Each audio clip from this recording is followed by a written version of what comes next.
अब आगे हम लोग चैप्टर रेशियो प्रोपोर्शन का एक्सरसाइज 5.3 करेंगे। एक्सरसाइज 5.3 करने से पहले प्रोपोर्शन के कुछ प्रॉपर्टीज है जिसको जान लेना जरूरी है। तो पहले हम लोग जान लेते हैं प्रोपोर्शन का कौन कौन सी प्रॉपर्टीज है। जैसे कभी दिया गया हो कि A:B ये इक्वल है C:D की, या इसी बात को हम ऐसा भी समझ सकते हैं कि A:B is equal to C:D। ये अगर गिवन हो कभी भी तो क्या हो सकता है, देन पहला बात कि B/A B:A is equal to D/C होगा। कहने का मतलब हुआ कि इसको अगर हम उल्टा करते इसका रेसिप्रोकल लिख दें और इसका भी तो बराबर ही रहेगा। अगर A:B is equal to C:D है तो B:D is equal to D:C भी होगा। और ऐसा कभी भी A/B is equal to C/D दिया हो तो ऐसा भी लिख सकते हैं। किस प्रॉपर्टी से लिखे हैं तो यहां बता देते हैं कि बाय इनवर्टेंडो, बाय इनवर्टेंडो की प्रॉपर्टी से लिखे हैं। दूसरा कि कभी भी A:B is equal to C:D given हो तो हम लोग इस B को और C का ये जो पोजीशन है प्लेसेस को ऐसे चेंज करके लिख सकते हैं कि A/C is equal to B/D।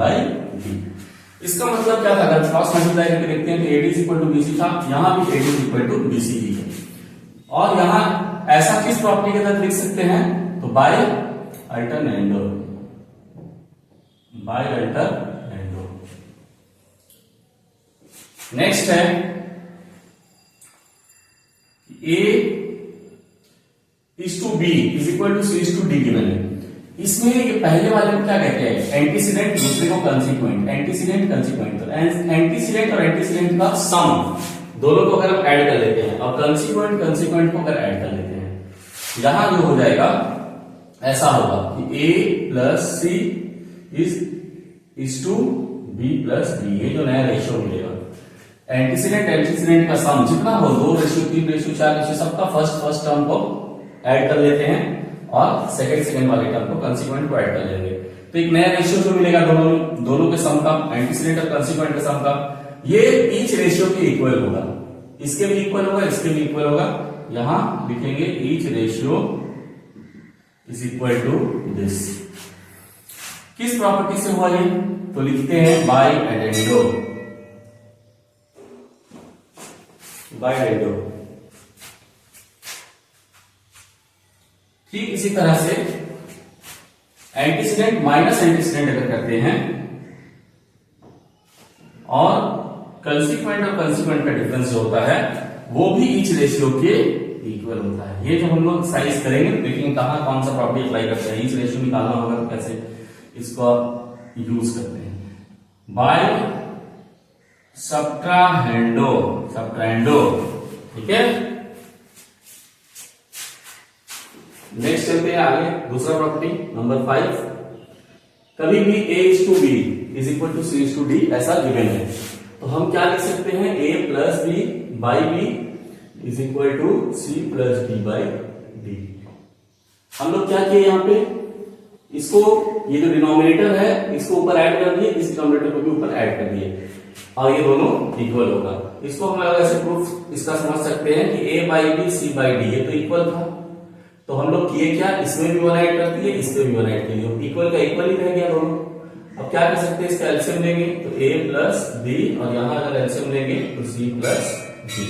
ये हमारा प्रूफ है। तो ऐसा लिख सकते हैं, कभी भी डिनोमिनेटर को ऊपर ऐड कर देंगे, इस डिनोमिनेटर को भी इस रेशियो का ऐड कर देंगे।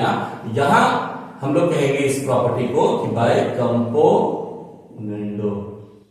कंपोनेंडो की प्रॉपर्टी कैसा लिखे, ऐसा कैसे लिखे है, कंपोनेंडो की प्रॉपर्टी से। ठीक इसी तरह से हम लोग डिनोमिनेटर को डिवाइड करके भी ऐसा लिख सकते हैं और इस प्रॉपर्टी का नाम होगा बाय डिविडेंडो। प्रॉपर्टी का नाम है डिविडेंडो, बाई इसमें लिख दे रहे हैं। जब सम्स करेंगे तो हम लोग इस कहने का मतलब ये हुआ कि अगर कभी भी A/B is equal to C/D है तो हम उसको ऐसा भी लिख सकते हैं कि डिनोमिनेटर को ऊपर माइनस कर दिए। कैसे लिख दिए तो प्रॉपर्टी अप्लाई किए, कौन सा प्रॉपर्टी, डिविडेंडो, बाय डिविडेंडो हम लोग ऐसा लिखते हैं। नेक्स्ट जो प्रॉपर्टी हम बताने जा रहे हैं 7 नंबर प्रॉपर्टी, वो एक्चुअली कंपोनेंट और डिविडेंडो दोनों को कंबाइंडली एक साथ अप्लाई कर देते हैं तो क्या होगा। जैसे कंपोनेंटो से हमको ये मिला है कि A plus B/B is equal to C plus D/D। जैसे कंपोनेंटों से हमको मिला है a plus B by B is equal to C plus D by D, ये हमको, इसको हम एक इक्वेशन मान लेते हैं।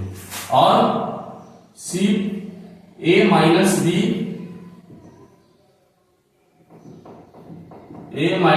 By B is equal to C minus D by D, इसको भी हम दूसरा इक्वेशन ये डिविडेंडों से मिला। a डिवाइडेड बाई बी अगर हम करते हैं, कहने का मतलब है कि ये और ये इक्वल है, हम दिस डिवाइडेड बाई दिस करेंगे तो इक्वल होगा दिस डिवाइडेड बाई दिस के, ये भी आपस में इक्वल है। यहां लिखेंगे कि therefore a plus B by B by a minus B by B is equal to C plus D by D by C minus D by D. ऐसा हम लोग कैसे निकाल दिए, a को जो है डिवाइड कर दिए 1 को जो है डिवाइड कर दिए 2 से, b और b कैंसिल आउट हो गया, d और d, तो हमारा जो एक्सप्रेशन मिलता है वो इस तरह से। तो कभी भी a by B is equal to C by D given हो तो हम डायरेक्टली उसको ऐसा डायरेक्टली लिख सकते हैं कि numerator plus denominator by numerator minus denominator is equal to numerator plus denominator by numerator minus denominator. कोई भी ऑपरेशन दोनों तरफ करना होता है, स्टार्टिंग से हम जितना प्रॉपर्टीज कर रहे हैं एक ही ऑपरेशन बोथ साइड करना होगा। इसको हम लोग एक ही बार डायरेक्टली लिख देंगे बाय कंपोनेंडो एंड डिविडेंडो, ये हुआ हमारा लास्ट प्रॉपर्टी। सारी प्रॉपर्टीज को कैसे अप्लाई करेंगे, कहां अप्लाई करेंगे, जब हम लोग एक्सरसाइज सॉल्व करेंगे तो हम लोग देखेंगे। फिलहाल सारे प्रॉपर्टीज को समझ लेना अच्छे से।